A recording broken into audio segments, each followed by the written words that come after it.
Federal B area के इलाके Hussainabad Hussain Ibrahim foundation school के करीब घर के बाहर लगे खुफिया कैमरे की फुटेज में देखा जा सकता है कि तन्हा और पैदल आने वाले मुलजिम ने असले के जोर पर मोटरसाइकिल सवार 2 अफराद को रोका और मोटरसाइकिल छीन ली। मुतासरा अफराद ने मोटरसाइकिल स्टार्ट करने की कोशिश करने वाले मुलजिम पर कुछ फासले पर जाकर पथराव किया, जिस पर मुलजिम ने मोटरसाइकिल से उतरकर फायरिंग की। मुतासरा अफराद के फरार होने पर मुलजिम बआसानी मोटरसाइकिल लेकर फरार हो गया।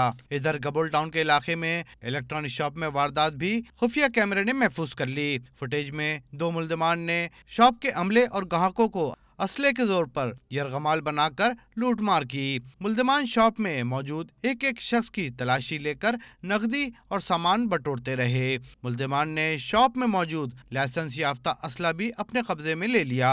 मुलजिमान ने दुकान में मौजूद खातून का पर्स भी छीनने की कोशिश की। वारदात के दौरान एक मुलजिम की नजर सीसीटीवी कैमरे पर पड़ी तो इसने चेहरा छुपाने की भी कोशिश की। वारदात में मुलजिमान लाखों रुपए नकदी, मोबाइल फोन और दीगर कीमती सामान लूटकर फरार हो गए। सीसीटीवी फुटेज में मुलजिमान के चेहरे वाजे हैं। Imran Hafeez, Dawn News, Karachi.